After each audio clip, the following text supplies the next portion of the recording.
Boa tarde a todos, sejam todos bem-vindos à Casa de Dias da Cruz. Mais um sábado alegre, de sol. E é um sábado especial hoje.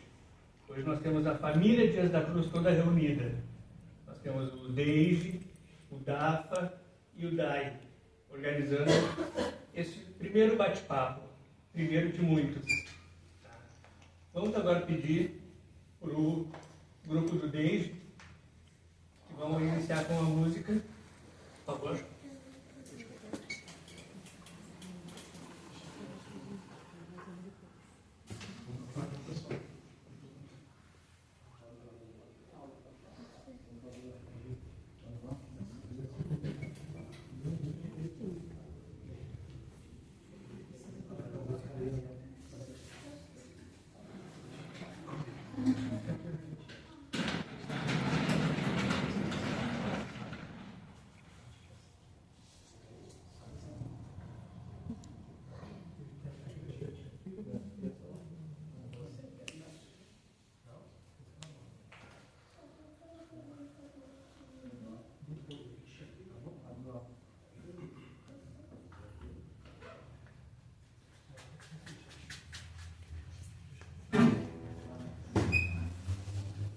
Boa tarde, pessoal. Nossa primeira música aqui, né, nós vamos cantar duas. É uma música de uma banda muito famosa aqui no Rio Grande do Sul, Evangelizar e Amar, e tem um título Em Cada Amanhecer, tá bom? Esperamos que quem conhece a música, já saiba a letra, cante conosco, tá bom? Não tem problema nenhum. Quem não sabe, ouça a letra, né? Essa mensagem é muito bonita, e vamos aí nos sintonizar para fazer a realização desse trabalho maravilhoso, tá certo?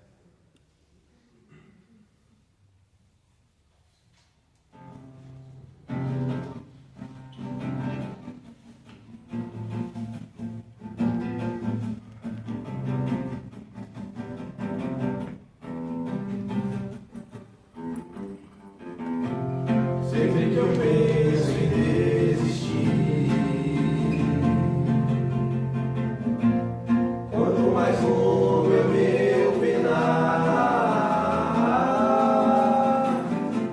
surge uma força que me impede de cair. Lá do alto vem a ação, quando a prece entra em cena, dá vontade de seguir, encarar os meus problemas, a toda tristeza que atinge a minha alma. Eu digo não, não, de coração, quero evitar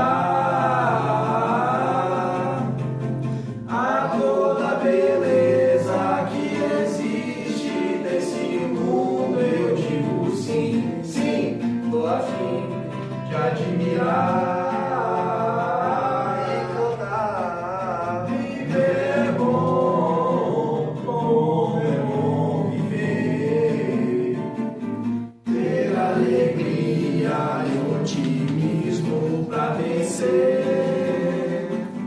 Viver é bom, como é bom viver, sentir a paz de Deus em cada amanhecer.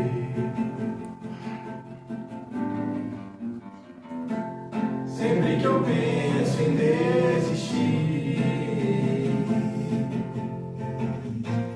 quanto mais longo é meu penar, surge uma força que me impede de cair. Lá do alto vem a ação, quando a prece entra em cena, dá vontade de seguir em frente, de encarar os meus problemas, a toda tristeza que atinge a minha alma.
última música é a nossa prece, já de abertura, Mestre Jesus, é uma música também bastante conhecida, bastante tocada aqui, principalmente lá no departamento de Infância e Juventude, da evangelização, tá bom?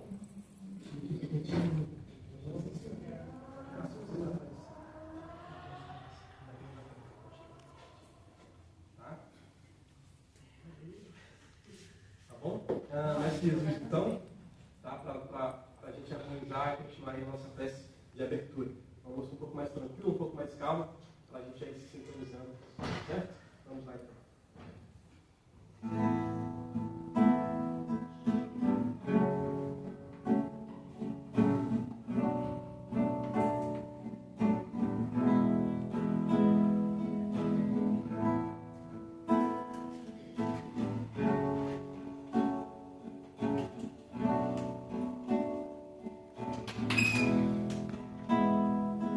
Mestre Jesus, neste momento, elevo meu pensamento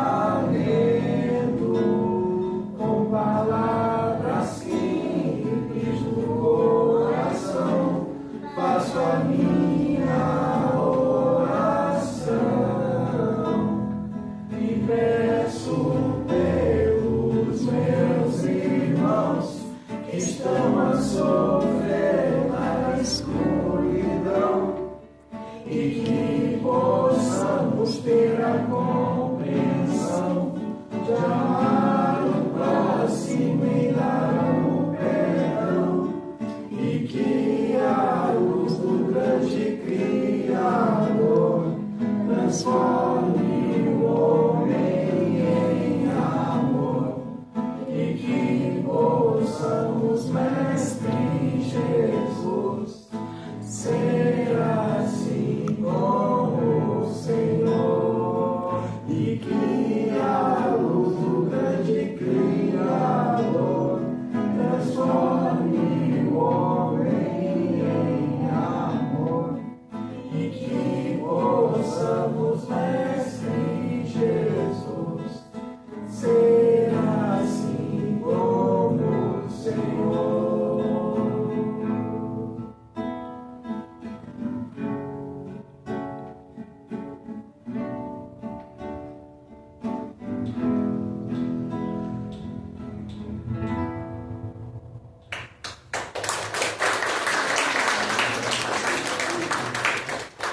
Vai, Cadinho.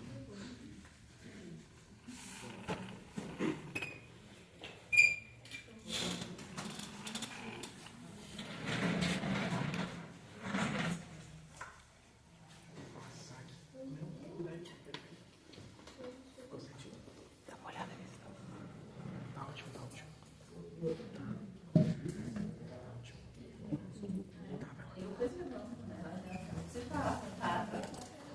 Boa tarde, gente. Bem, boa tarde, vou me apresentar, né? Quem é que não me conhece? Eu não conheço. Eu sou a Paula. Hã? Quem sou eu? Pois é, gente deu agora uma volta ao passado. Há 20 anos atrás eu disse aqui, né? Por que eu estava no deixe? 20 anos atrás. Eu sou a Paula Angélica. Eu estou no Departamento de Assuntos da Família. Agora eu vou ter que sentar. Eu passava a tarde inteira andando e sentando. Agora que eu te apresento. Tá. Boa tarde a todos. Meu nome é Mário de Chique, sou voluntário aqui na casa e estamos aqui hoje para a gente poder de alguma maneira conversar sobre o Setembro Amarelo. Né? É um assunto muito importante, a gente agradece a presença de todos, agradecemos também ao coral, né, que fez uma bela alusão e nos trouxe já reflexões para a gente poder conversar. Tá? Então, muito prazer a todos. Vocês sabem quais são os temas que eu e o Mário vamos falar? A Valéria teve uma questão pessoal bem importante e ela não pôde vir. Mas ela mandou um abraço para todos. Tá? Ela não pôde vir, então eu e o Mário estamos representando daí ela também. E vocês sabem quais são os tópicos que nós vamos conversar hoje? São 3. Né? Um é a questão da drogadição, outro é relações familiares, e o outro, enlutados por suicídios. Vocês sabem quem é enlutados? Quem está de luto, isso. E assim, a gente vai abrir com vocês, dando a primeira palavra para vocês, né? Se alguém gostaria de fazer alguma pergunta. Como é bate-papo, não é uma palestra, a gente vai conversar. Uma conversa é no mínimo com 2 pessoas, né? Ou a gente aumentou da gente. Mas como nós estamos aqui entre pessoas encarnadas, que estão vendo vários espíritos com carne, né? Com corpo, eu vou perguntar quem é que quer começar assim a fazer uma pergunta. Alguém pensou alguma coisa que gostaria de saber hoje? Quando vai lá o post?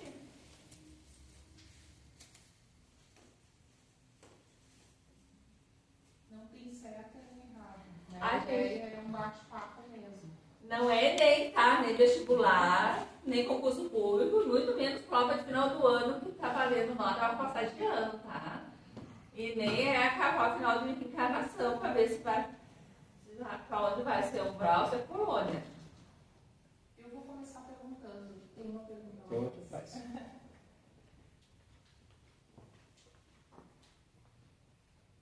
Boa tarde. 2 assuntos me tocam, né? Tanto a drogadição quanto o luto.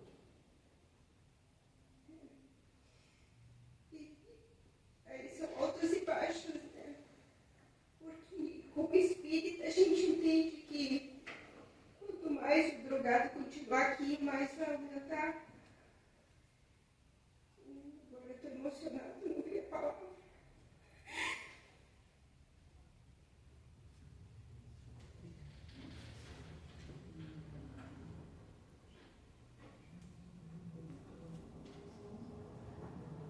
A proteção é algo que nos mobiliza.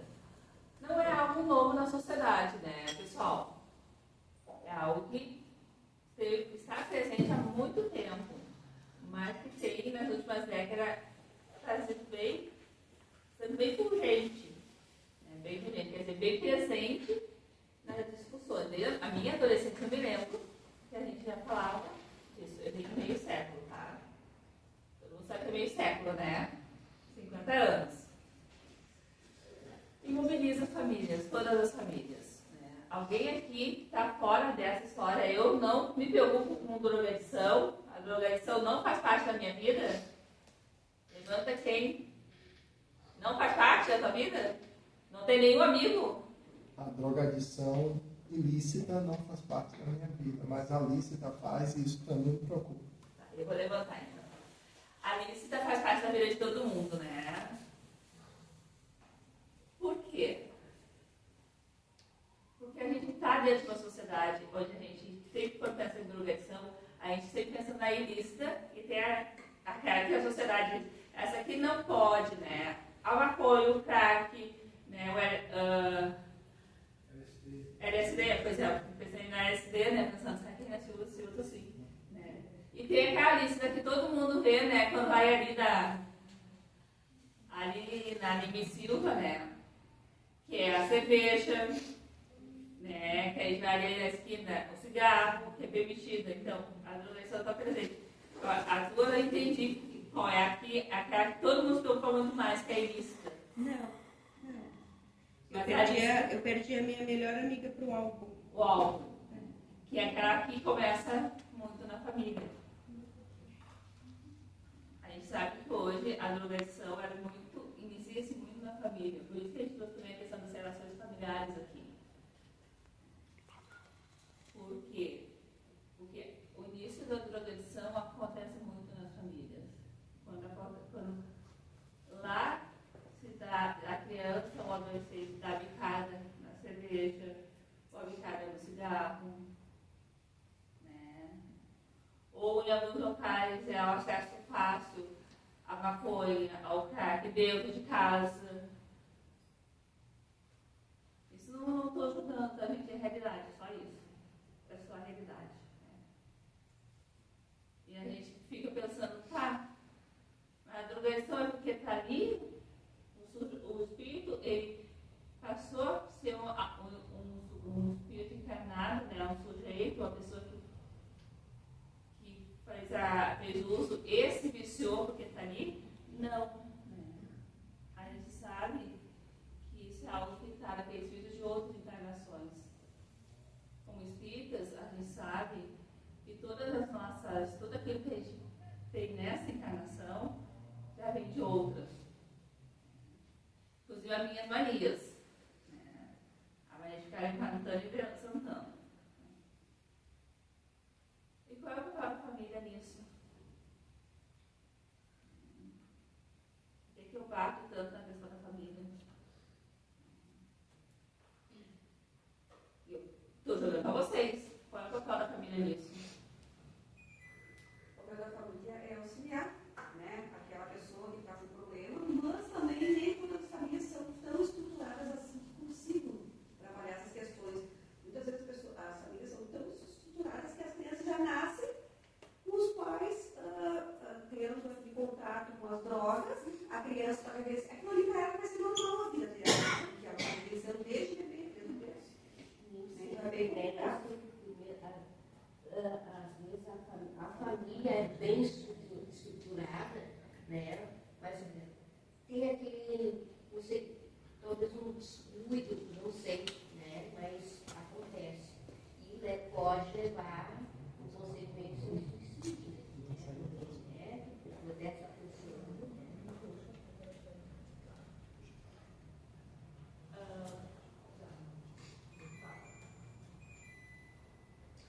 Então, assim, né, gente, vamos tentar costurar as três perguntas, né, e as três conversas, vamos chamar assim, como a Paula trouxe, e a nossa intenção é essa, né?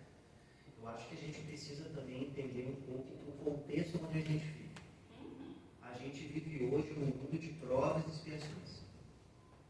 Então, nós, que acreditamos na reencarnação da alma, a gente entende que vivemos hoje num mundo onde as dificuldades são maiores do que as nossas construções de uma transformação, de uma melhora. Então, quando a gente fala de aspectos como álcool, drogatização, violência e tantos outros aspectos que corroem a nossa humanidade, a gente precisa entender também três polos existenciais que são importantes: o orgulho, o egoísmo e a vaidade. Isso está lá no nosso Evangelho e a gente entende isso como as chagas da alma. Então, quando a gente escuta o relato da nossa convidada, né, que ela possa se sentir abraçada também por nós, né, por toda a equipe espiritual, nesse momento de dor, porque a gente fala de dores da alma. E essas dores das almas, elas podem, de alguma maneira, ser representadas em situações autodestrutivas, que levam aí o que a gente fala hoje, da importância da gente estar falando sobre valorização da vida. Então, são almas que a dor é maior do que a vontade de viver. Mas para ter essa noção, esse conhecimento, a gente precisa entender que esse estado de sofrimento fala mais alto. E no momento hoje desse coletivo, dessa construção que a gente está vivendo hoje na nossa sociedade, no nosso mundo, esse coletivo e a psicosfera do nosso planeta também contribui bastante para o que a gente está vivendo hoje, para essas dores da alma estarem gritando, e a gente está hoje podendo ter a oportunidade de conversar sobre isso. Eu acho, o Mário trouxe... Fica contigo. O Mário trouxe alguns aspectos bem legais. A gente está nesse momento de ebulição de várias coisas acontecendo: violência, drogadição, várias coisas, né? No momento de transição planetária, em que a gente pode falar disso, das dores da alma. Se a gente aqui, quem tem mais ou menos a minha idade, há 50 anos atrás, a gente podia falar disso? A gente não podia. Isso é evolução. Isso é desse momento.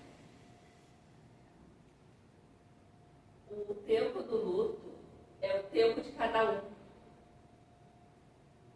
Eu sempre digo, o tempo do luto é o tempo de cada um. Não tem um tempo.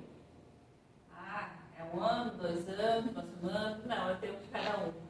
Sendo acompanhado devidamente por profissionais, quando aquele sofrimento passa a correr demais, né? Quando a espiritualidade e a religiosidade. Sendo que cada um de nós que estamos aqui presentes, quando a gente estava lá na espiritualidade, que éramos anjos. A Alice está rindo ali, né, Alice? Tu me conhece, né? Nós éramos anjos, né? Nós, quando lá na espiritualidade, nós estávamos do nosso lar, né? Nós éramos anjos, perfeitos. Inclusive, a gente estava todo mundo tipo André Luiz, né? Reencarnando aqui, não sei porquê. Afinal de contas, a gente não tinha por que reencarnar. A gente estava lá. Cada espírito tem um planejamento reencarnatório, onde o orgulho, o egoísmo, as chagas fazem parte desse planejamento, feito pelo espírito, sempre que ele tem condições junto com a equipe espiritual. E quando ele não tem condições, bem, é feito pela equipe espiritual. Isso quer dizer que o Heitor, sabe, né? Eu sempre confundo o nome de vocês três, né? O Heitor lá, eu começo a falar o nome das pessoas que eu conheço, tá? Não se assustem. O Heitor, antes de encarnar, né? Ele, lá no plano espiritual, ele foi lá e disse: eu quero ser filho da minha mãe e do meu pai, né? E eu quero resgatar ou ressignificar ou trabalhar tais aspectos da minha individualidade como espírito. Por tais desafios, muitas vezes com as questões ligadas à violência, à drogadição e a... Calma, o luto também vai ter que trabalhar, porque ninguém quando passa por aqui não trabalha com luto. Todos nós já passamos pelo luto em algum momento. Mas foi só o Heitor que fez parte desse planejamento. A Jane não fez parte? Fez. Tem um dos livros do André Luiz, naquela série, eu nunca lembro o nome, mas aquele que o nosso lar é o primeiro e vai ter sexo. A vida no mundo espiritual. Isso mesmo. Adoro que você tenha mesmo. Que conta a reencarnação de um espírito e a reunião feita com o mentor do espírito, o mentor do pai e a equipe espiritual para que o espírito possa reencarnar. Porque planejamento reencarnatório familiar também. Então as famílias nunca estão sozinhas. Elas sempre estão paradas da equipe espiritual. E quando uma pessoa, um familiar, que é um espírito que veio via afeto ou via desafeto dessa família, veio com a questão da drogadição, da violência, né, ou do abuso, né, ou da deficiência, ou qualquer questão que ela, a família também toda está implicada nisso.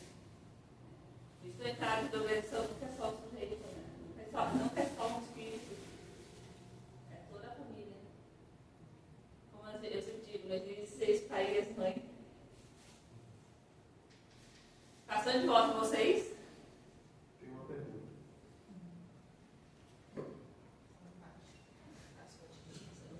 E como é que a gente pode lidar com pessoas dessa família assim, que não estão dispostas a encarar esse sofrimento, que a gente percebe que existe ali uma pessoa, mas fica tem pessoas da família que não estão dispostas a encarar. E aí as outras acabam ficando sobrecarregadas, assim. Tanto fisicamente quanto espiritualmente mesmo, assim, sabe? Psicologicamente. Só complementar aqui, pergunta especial, né? Porque nem sempre os familiares percebem que eles estão sobrecarregados, né? Às vezes eles acham que faz parte daquele funcionamento e que ele tem que fazer toda aquela demanda que está sendo posta ali, né? Então, né, eu acho que a gente pode começar a pensar também uma perspectiva de ter consciência do sofrimento e aqueles que não têm a consciência do sofrimento. E claro que quando a gente fala de um elo familiar, a gente fala muitas vezes que os fardos que são carregados por um familiar em sofrimento, a família também acaba carregando um pouco esse fardo. E aí a gente pode pensar, talvez, na coisa mais difícil para todos nós, que de alguma maneira entendemos e pensamos que existe algo maior do que aqui, que existe um Deus, que existe uma equipe espiritual, que existe todo um apoio. Que é a gente aprender a entender o que é nosso e o que não é nosso. E claro que dentro de um conceito familiar, isso fica muito difícil. Para a gente não dizer que é quase impossível. Porque a gente vê um familiar nosso em sofrimento e a gente não conseguir fazer algo, nos exige uma coisa que é muito difícil para o espírita e para o cristão. Reconhecer e entender que não há nada que eu posso fazer em ação.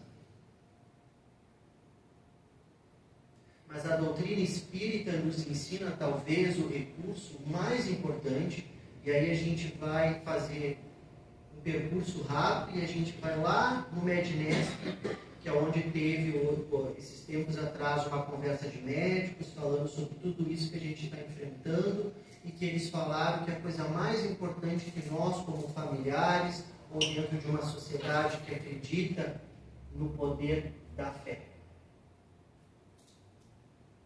a força da oração.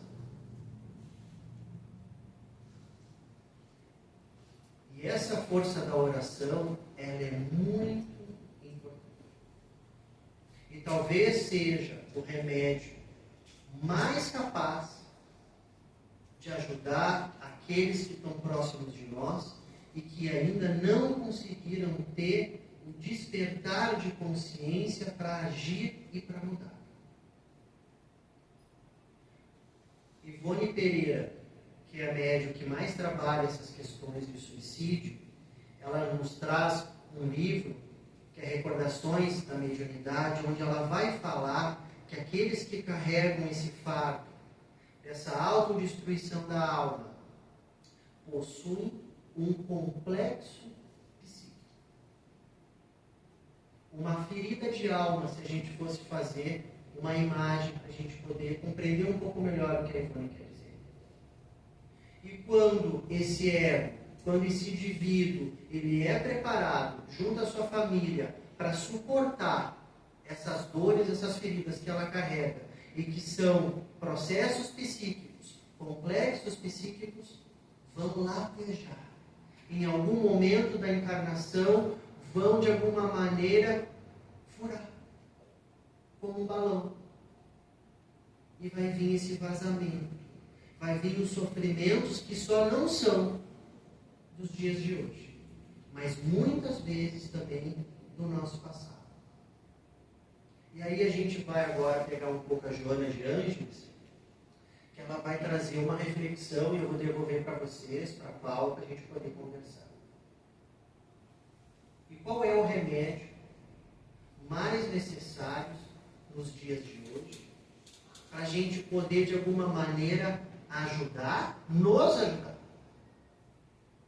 Porque quando a gente fala de sofrimento, a gente entende que todos nós aqui sofremos de alguma maneira.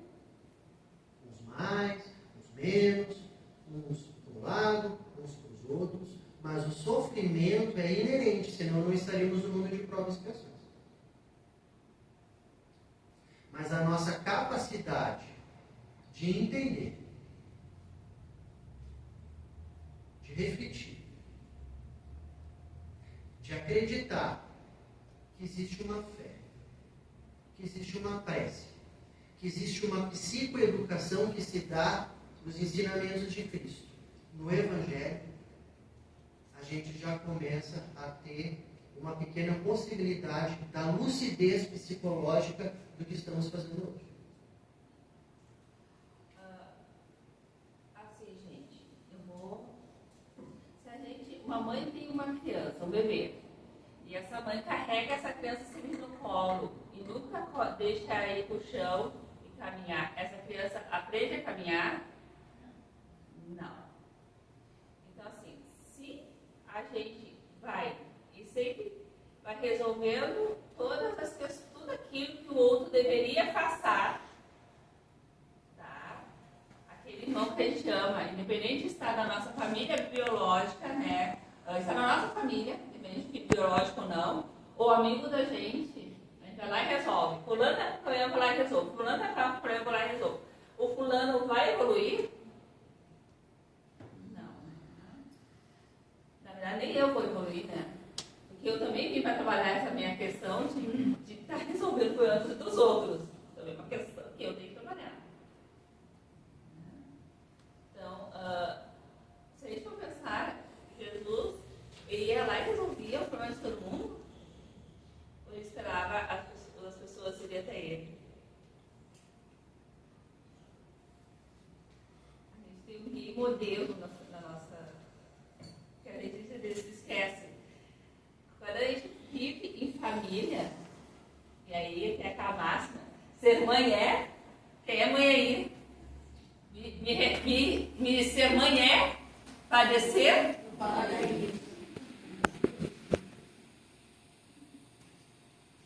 Ser mãe é padecer no paraíso mesmo? A gente precisa padecer?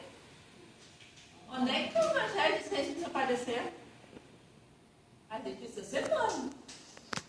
Né? Lá no Evangelho diz, quando desencarnava, ele se perguntava o que fizesse os filhos que lhe foi confiado.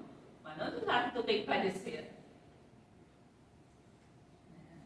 Então, muitas coisas de quando a gente encarnou na outra vez, que a gente criou, que somos os mesmos, encarnamos há 200 anos atrás, 300, 400, 500, e somos encarnados hoje.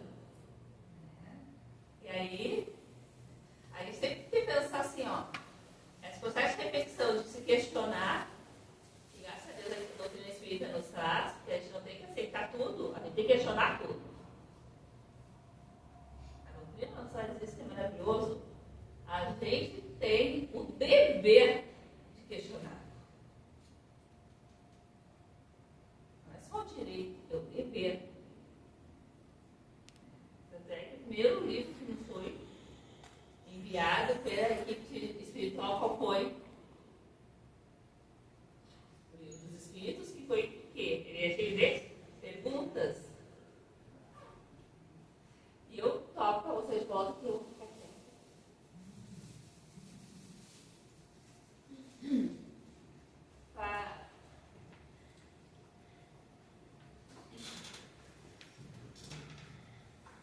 Então, sou Maria Clarete. Nossa, tanta coisa foi atravessada aí. Assuntos, Paulo, Mário e Paulo Gé. Falar de ser mãe parecendo enquadrarismo. Essa frase é quase cultural. E aí, nós, enquanto mães, acabamos até naturalizando isso. Como não padecer? Tem muito do que o Mário falou, de que da gente saber exatamente qual é o nosso papel. Né? Até onde essa responsabilidade é minha. E qual é o momento que eu tenho que soltar. Respirar e confiar.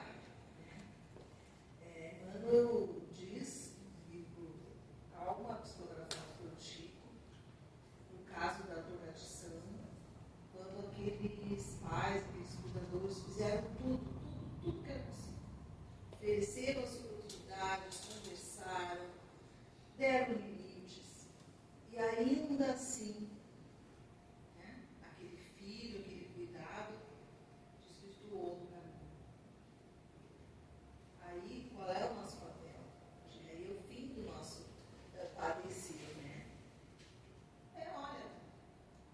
até onde eu pude ir.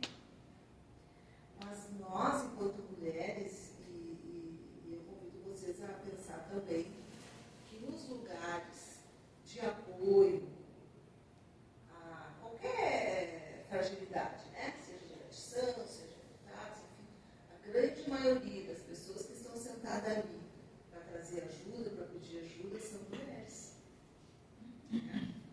Essa luta toda são mulheres. Não estou dizendo que não tem homens, tem, mas a grande maioria são mulheres, porque a gente pega para nós.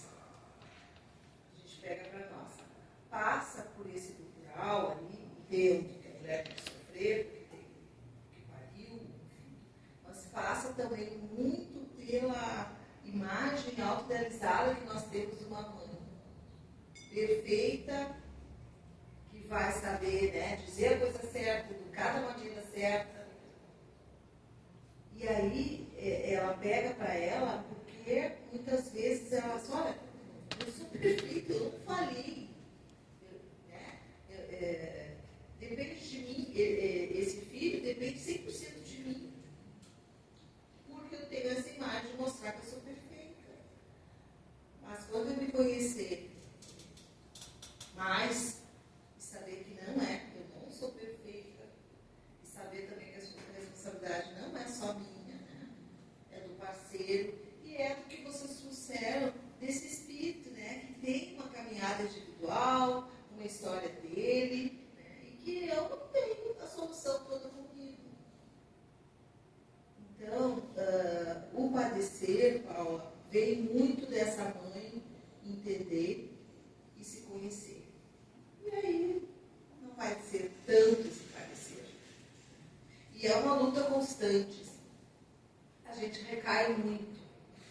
Falo de cadeira. A gente recai muito, porque a gente sempre pensa que vai transformar esse filho. A gente sempre pensa que vai transformar esse marido. E não é, né? Cada um tem a sua individualidade. Era esse meu questionamento e agradecer as situações que vocês estão trazendo. Obrigada. É exatamente, Claudete. A gente sempre quer mudar o outro, porque a gente acha que tem o poder de mudar o outro. Só quem pode se modificar é a própria pessoa. A gente, mãe, tem algo que a gente pode fazer e vai fazer o resto da eternidade com todos os filhos que passaram e irão passar por nós. Que é o amor e a oração. Eu estou me lembrando até a cena da mãe do André Luiz, né, no filme, que era hora, era estar à distância do desejo do filho. Mas deixa que o filho faça o caminho dele, né? A gente tem sempre aquela coisa, eu vou mudar. Né? O meu marido está aí, né? Dali. Quem não conhece, aquele que ficou me incomodando. Se eu mudar ele do jeito que eu quero mudar, não vai ser mais meu marido. Vai ser outro homem. Acho que não vou amar mais ele. Mulher graça não vai que briga. Não vai. A gente, com certeza, não é a primeira encarnação e não vai ser a última, né? Qualquer coisa eu digo pra ele vai ser a última. Mas assim, a gente não muda outras pessoas. A única pessoa que a gente pode mudar somos nós. O que a gente pode fazer pelos filhos que nos são confiados desde o ventre ou desde o momento que a gente resolve adotar? É fazer influenciar eles através da oração, do exemplo, da moral, do companheirismo, né? Do beijo, do abraço, do chá, né? Da presença, do olhar, sendo mãe, rezando, né? Dizendo que não vai ficar às 3 da manhã sozinho na rua, né? E deixando ir ao mundo devagar. Eles vão, né? Eles vão e voltam. Vão e voltam, porque esse movimento vai acontecer. Eu queria colocar assim, uma pergunta, uma questão,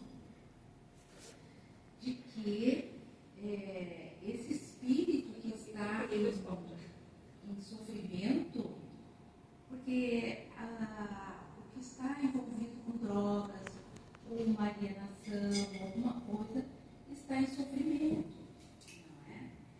E a gente ouve falar, eu não me lembro qual foi a literatura, por isso eu trago a questão, que o familiar está junto, o familiar está acompanhando. E se preocupa imensamente com aquela trajetória daquele familiar que ele vê que está tendo problema e a pessoa não toma consciência do caminho que está decorrendo. Então, tem algo que diz assim, tem um momento que o espírito cansa. Será que não é esse momento onde fura o balão, aquele, assim, ao qual foi referido, né? E começa, então, eu não sei, eu não saberia qual o caminho aí que acontece quando existe essa questão.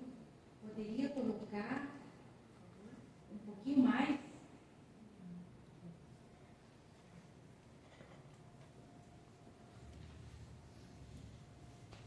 Oi, Marta, tudo bem? Sou Fernanda, sou organizadora de juventude aqui na Cardigena Community. Assim, nós sabemos, né, que somos espíritos que vemos com o nosso planejamento encarnatório, enfim, mas ninguém vem programado para se drogar. Muito pelo contrário, a gente vem para tentar superar. Então, já que estamos falando de relações familiares, assim, eu gostaria que fosse colocado assim, quais são os sinais de alerta que a gente poderia ter, né, na identificação com o pai, com o familiar, para que a gente acenda em nós assim, essa tendência, porque nem todos que se valendo por esse caminho têm dentro do lar um exemplo diário, muitas vezes até não tem, porque e assim, da minha parte, enquanto trabalhadora na área, assim, eu vejo que essa atual geração, percepção leiga, não sou da área, enfim, percepção de...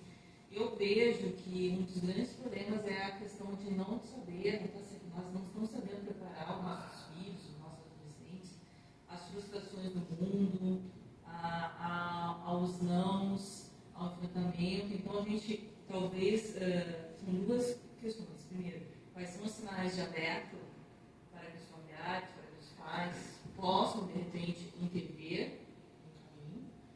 E também, por outro lado, é como que a gente poderia estar fazendo, o que a gente deveria estar fazendo para melhor preparar esse indivíduo que vai para o adulto, vai para o enfrentamento, que vai para a vida adulta, né? Todos nós deveríamos, né, caminhar, e que saiba, né, ter essa estrutura para fazer escolhas melhores, né? Para que tenha outras formas de evitar esse caminho que talvez já tenha sido um caminho recorrente, ou não, né? Porque às vezes não é recorrente, às vezes é essa vida mesmo.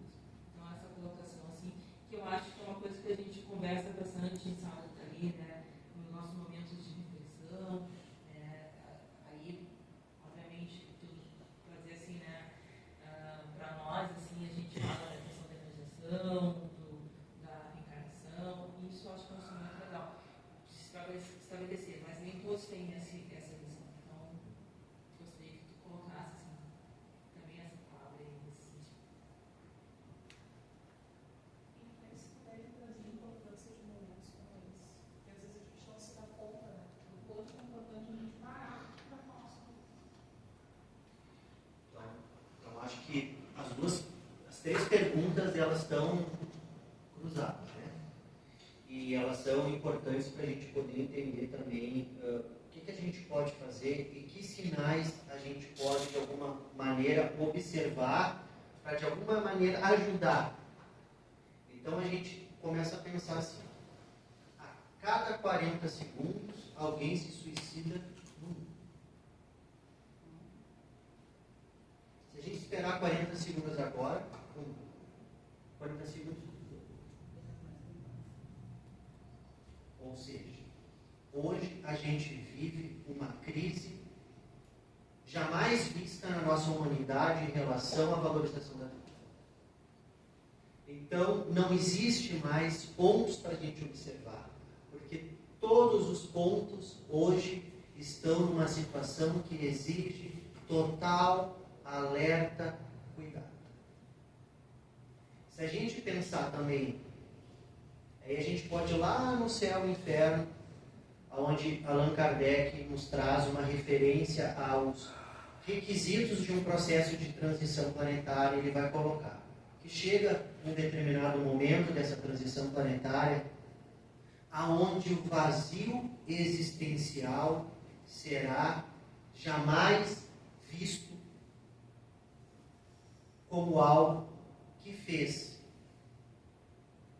um aumento inimaginável de suicídio no mundo. E Allan Kardec vai colocar que é um sinal da loucura. Sendo um sinal da loucura, a gente entende que a gente está num momento muito difícil. E cabe às famílias, os pais, entenderem que esse balão que estoura vai exigir presença. Acho que hoje a nossa dificuldade familiar, como sociedade, como em tudo que a gente vive hoje, é presença.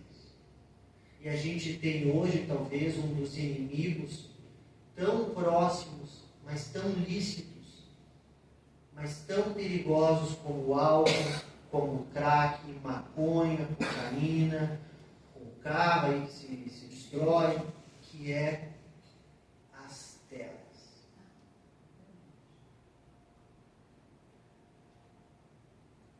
Então, o que eu posso dizer como um alerta? Vamos cuidar das telas. Vamos cuidar com que as nossas crianças, adolescentes, jovens, adultos, almas estão consumindo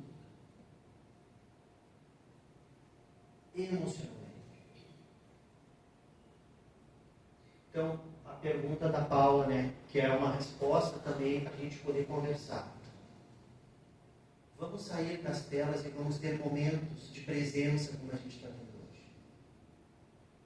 Vamos conversar, vamos ter momentos de almoço, café da manhã, almoço, café da tarde, janta com nossos familiares.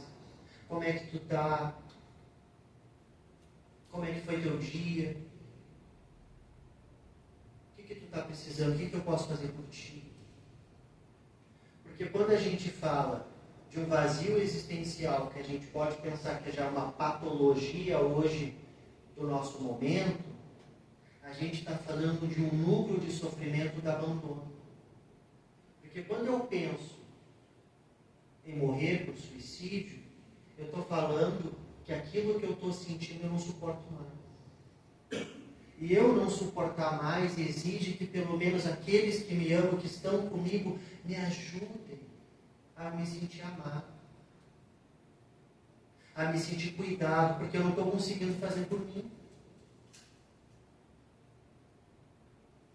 Devolvo para vocês. Vou falar mais um pouquinho, dar uma complementada no... A gente está no momento suicídio desde a infância, depressão desde bebê, burnout materno, mães estreladas, mães assim tendo. O Setembro Amarelo, ele veio a questão do suicídio, mas a gente hoje está em questão de saúde mental, então a gente pega todas as questões de saúde, e todas elas acabam implicando a questão do suicídio, porque eu trabalho com criança e adolescente fora daqui, né? Então, quando eu converso com a mãe, eu às vezes digo para ela, tu não tem tempo? Leva para lavar a louça junto. Porque são os poucos minutos. Porque assim, a gente não se conhece e saber como é que está o passo. Está entrando com o passo mais pesado em casa? oposto. Não está bem, vou levar um chá. Gente, são fatores de proteção das relações familiares. Quando a gente traz as relações familiares para dentro do assunto, a gente traz também como fator de proteção. São pequenos gestos no dia a dia. Né? Quando a mãe da gente não está bem, a gente vai lá e dá um copo d'água, dá um chazinho. Quando o filho da gente não está bem, a gente vai lá e faz um cafuné, puxa, né? Eu faço muito assim nas gurias, né? Ou quando a gente olha assim, mas fulano não está bem. Ou vai lá e bate na porta. Estou com saudade de ti. Os momentos estruturados que se perdeu da TV, ou porque, como diria o filósofo que eu esqueci o nome agora, que é a pessoa com biologia, né? Mas o barbudo, né? Cada um entra na sua toca com a sua TV e o seu prato para comer. Né? E assim, cada um tem uma TV na sua casa, no seu quarto, vai lá com a sua comida e come. Né? E ninguém se enxerga. A gente vive numa sociedade muito do individualismo, do consumismo, né? E das relações rápidas. Né? E sim, nossos jovens estão com uma baixa resistência à frustração, porque para dizer não, gente, quem quer esse não com uma criança sabe que é não, daqui a 5 minutos, posso? Não. Não. A gente também tem que ter uma resistência à frustração também. Que também exige que a gente pegue isso aqui, ó. O meu está com a anotação, por isso está aqui em cima. A gente tirar isso do lado aqui. E a gente aguenta a nossa resistência à frustração e consiga também dizer não. Né? E depois explica, às vezes, o porquê ou não.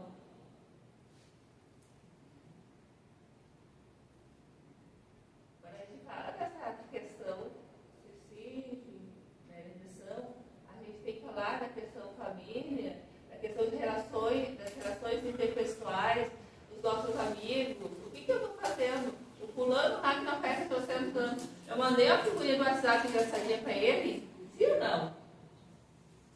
Ele não está entendendo, mas pelo menos mandei.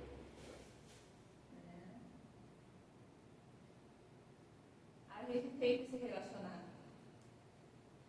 A gente está muito. Nunca se esteve tão solitário como atualmente.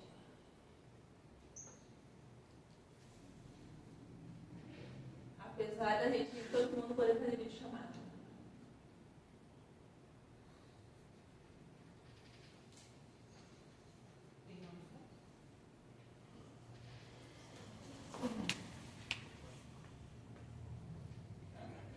Boa tarde.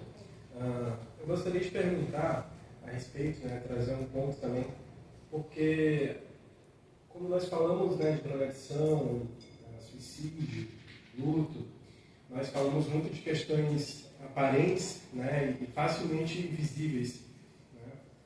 O contato físico, a falta do contato físico, a companhia ou a falta da companhia, mas muitas vezes, né, esse é o ponto que eu queria trazer a reflexão e a pergunta, o impacto do pensamento, né, nessas questões todas, tanto na drogadição, suicídio, enfim, porque por muitas vezes, né, a Paula acabou de trazer essa questão do contato físico, né, de estarmos solitários, mas muitas vezes nós estamos juntos, mas com o pensamento longe, né, com a cabeça em outro lugar. Então, queria perguntar a respeito disso, o impacto do pensamento, né, e isso também é uma questão que está lá no Evangelho, como Jesus fala, né, da questão da traição, do adultério. Ele fala que aquele que trair o pensamento já está, né, o pensamento tiver aquela ação, já está cometendo aquele erro. Né? Então, muitas vezes nós podemos não ter o ato físico de nos drogarmos, de cometer isso ou aquilo outro, mas o pensamento a gente tem. Ou a gente apoia, ou a gente deseja, ou a gente se reprime, mas tem alguma coisa no nosso pensamento que nos leva para aquilo. Né? E, enfim, queria trazer essa pergunta, o impacto do pensamento, o impacto dessa construção primária, que talvez ela não se verifique na prática, na ação. Talvez o ato não aconteça, mas no pensamento está tudo sendo construído. Será que o impacto espiritual é o mesmo? Será que o impacto espiritual acontece, mesmo se fisicamente não acontecer? Queria trazer esse questionamento para vocês. Mais alguma pergunta nessa rodada? Não?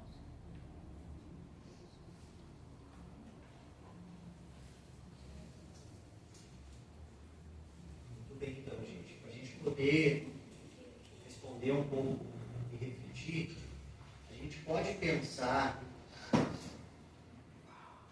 e usar também um exemplo muito recente da literatura do Divaldo Pereira Franco, onde ele traz o mundo de regeneração, onde ele olha as questões da pandemia. E nas reflexões junto com Francisco Spinelli, com Manuel Filomeno de Miranda, que é o personagem principal, ele vai dizer que muito das pioras dos quadros respiratórios e da pandemia se deu por causa do pensamento. E nós sabemos que o pensamento é energia. E a gente se lembra de passagens do nosso Evangelho onde Jesus disse: se o teu pensamento tiver a força da fé, aquela montanha irá se transportar. Então, o pensamento é uma das possibilidades que a gente tem para poder ajudar aquele que sofre. Porque o pensamento tem uma das maiores armadilhas, e aí a gente pode pensar na questão dos enlutados por suicídio, os familiares que ficam, que é a culpa. E a culpa é um sentimento que tem uma força muito grande, que nos arrasta, que deixa os familiares que aqui ficaram se questionando o que poderiam fazer, de que maneira podiam ajudar, por que não observaram, por que não viram, quais sinais que podiam ser feitos para poder ajudar. E tudo é mental. A nossa mente consegue nos levar para o fundo do poço ou nos levar para cima. Mas claro que nós que vivemos no mundo de provas e expiações sabemos que não temos essa capacidade de controlar os pensamentos, que é energia, que é vibração, que nos levam para muitos lugares, que talvez eu não tenha um ato de suicídio, mas os meus pensamentos me levam para o fundo do poço, a noite escura da alma. A gente pode colocar aqui a depressão, que são sentimentos que corroem por dentro. Então a gente pode ter, talvez, a tentativa de educar os nossos pensamentos. E de que forma que eu educo os meus pensamentos? Aí a gente pode pegar Emmanuel e tantos outros espíritos que já vieram nos trilhando e nos mostrando o caminho no trabalho, na caridade, no auxílio ao próximo, em ajudar aquele que sofre mais, em trabalhar em benefício do outro, pois quando eu entendo a dor do outro, eu entendo a minha dor. E o pensamento é talvez uma das coisas mais difíceis, mas quando a gente começa a entender, aí a gente pode ir um pouco lá para Joana de Ângeles, onde ela cria uma série psicológica que vem nos preparar para os momentos que a gente está trilhando hoje. E qual é o primeiro livro dessa série psicológica? Alguém sabe de cabeça? Jesus na atualidade. Aqui a gente já tem talvez uma direção para a gente passar por esse momento tão difícil de fortalecimento aos familiares lutados pelo suicídio, que necessitam do nosso acolhimento, do nosso olhar, de espaços de escuta, de espaços de conforto, de espaços de poder ressignificar essa dor, de se sentirem pertencentes a algo. Jesus. Sempre foi Jesus. Todas as respostas para tudo que a gente passa. E Joana nos traz Jesus na atualidade. Porque o que a nossa atualidade precisa de Jesus é de compreender que a gente precisa não só ter um conhecimento teórico, que a gente vá numa casa espírita ou qualquer movimento religioso, mas que a gente internalize Jesus dentro de nós. Que a gente consiga amar mais, perdoar mais, aceitar mais, servir mais, trabalhar em benefício do próximo. E se a gente pegar a trajetória de Jesus, alguém aqui viu ele fazendo algo por ele? Não. Ele fez pelo próximo. Então Jesus, na atualidade, nos convida que a gente seja um instrumento de Jesus.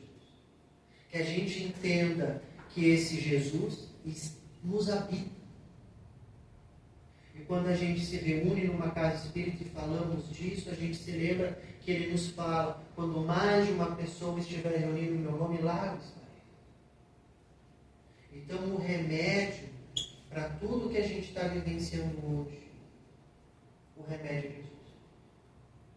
E a gente inicia, como eu falei, que talvez os meninos do coral tinham trazido a resposta, porque as músicas falavam de Jesus. É o despertar de uma consciência maior, aonde o indivíduo entende que nesse sofrimento que ele vivencia há uma necessidade de suportar. E esse suportar é uma renúncia do ego. É o entendimento que uma vida maior e uma necessidade de um hospital planetário que vivemos hoje é onde os doentes têm que estar. Então somos doentes. E o remédio que a gente precisa é viver os ensinamentos de Cristo. E estamos há milênios tentando compreender isso, porque isso não é algo fácil, pelos espíritos que somos. Mas a gente está pensando, como eu posso ajudar alguém que hoje sofre e que está passando pelo sofrimento, que está em risco de suicídio. O risco de suicídio não é só o que a gente fala, é tudo. É se colocar em risco, é estudar demais, a gente falou hoje da família, se alimentar mal. A gente está transitando por esse lugar onde a nossa alma se fere. Mas a resposta sempre foi a mesma há milênios. Jesus.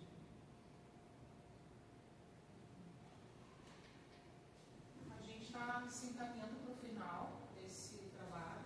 Eu acredito que seja importante, só para a gente finalizar, o que nós temos para cá, na casa aqui dos Dias da Cruz, né? Para as pessoas que vêm, né? Daqui a pouco se sentir um mexido, né? A gente tem um acolhimento fraterno, rapidamente, só para a gente dar um fechamento aqui para as atividades. É importante, nós não podemos esquecer, nós somos espíritos e também encarnados.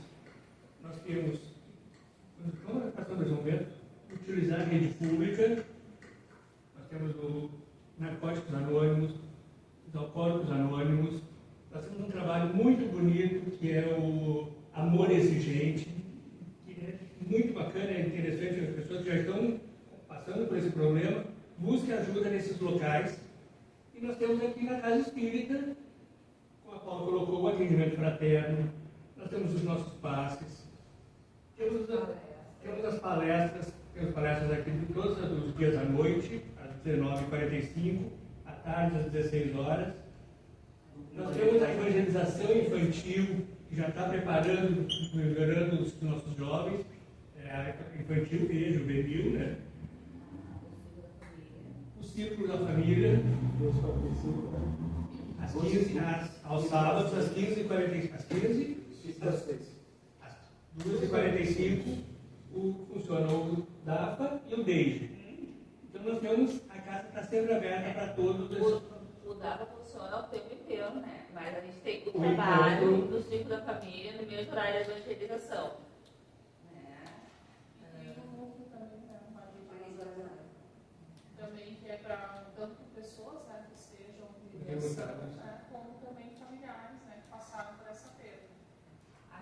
só aqui na casa, né? Então a gente, por exemplo, eu acho também importante a gente falar que muitas vezes a gente não tem como por que se culpar de estar sentindo algo. Então, por exemplo, às vezes a gente está em luto, já está demais esse luto. E como é bom, às vezes, a gente ir num grupo, que ali a gente vai encontrar pares. Ninguém pode medir o nosso sofrimento, né? E nem a gente também dizer, olha, eu já estou sofrendo demais. Então, às vezes, num grupo, a gente consegue ir cedando esses sentimentos e consegue ir se acalmando também. Então, não só aqui na casa, também tem grupos na Mergues, né, para pessoas que perderam seus familiares ou perderam pessoas que amam. Né? Então é importante a gente se mobilizar. Se vocês precisarem de mais informações, a gente fica um pouquinho a mais aqui. A gente também, não pode esquecer que a gente tem a literatura espírita, né? Que o Evangelho segundo o Espiritismo. Né?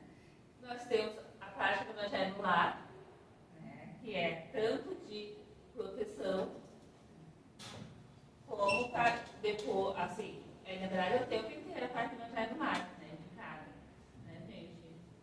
Só fazendo um adendo no que a Paula está dizendo, tem uma coisa muito importante que é o programa que a FEB lançou que se chama Prefiro Viver, né?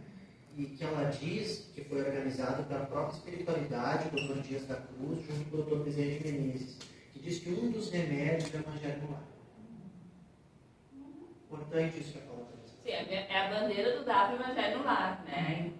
Então, assim, Evangelho no Lar para todos. Uma vez por semana escolher um horário, né? Se alguém tiver dúvida, o DAI tem aí o roteiro. Né? Se não, na site da FEBS tem como fazer, a gente encaminha daí, então pode encaminhar para o DAI o vídeo funcional, como fazer. E a gente tem, gente, importante, só para a gente reafirmar que tanta informação que a gente vai falando que esquece. A nossa casa tem um grupo de apoio à prevenção e pós-venção do suicídio, que é o Núcleo Maria de Nazaré. Ele acontece sempre na primeira segunda-feira, primeira segunda-feira, tá? De cada mês, é o nosso encontro que acontece sempre às 12:45. Então, é um grupo que está sempre esperando, através dos encaminhamentos que se dão no atendimento fraterno. Nós temos também um trabalho na Associação Médico Espírita do Rio Grande do Sul, na Mergues, de pós-venção, apoio aos enlutados por suicídio, que acontece sempre na primeira quinta de cada mês. É um grupo que já funciona há mais de 10 anos, profissionais capacitados que estudam semanalmente a questão do suicídio e da importância de como um grupo espírita, não importa a religião, mas que se mantenha um diálogo aberto para aqueles que sofrem e para quem perde os seus entes queridos. Nós temos também a Obsessão Dialogada, às quartas e segundas-feiras. Também faz essa ponte juntamente com Maria de Nazaré. É importante, então, buscar ajuda sempre. Não vamos suportar sozinho. No falaram da mãe que sofre. Não sofre sozinho. Vamos buscar ajuda e vamos trabalhar juntos. Tá? Obrigado a todos. Esse encontro vai estar no YouTube. Quem quiser reassistir ou encaminhar para os seus familiares, vai ser colocado no YouTube. Tá?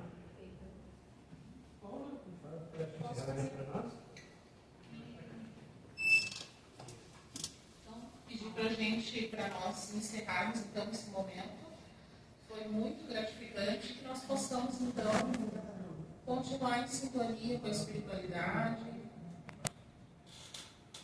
agradecendo mais uma vez a tudo que ouvimos aqui hoje, agradecendo aos nossos amigos, agradecendo o amparo dessa casa de Dias da Cruz, que nos protege, nos traz orientações, agradecer aos facilitadores, Paulo, Mário, a todos os jovens que estão aqui, as pessoas que puderam acompanhar esse momento e pedir a Deus, força para os nossos desafios e que a gente consiga ter sempre Jesus em nosso coração, hoje e sempre.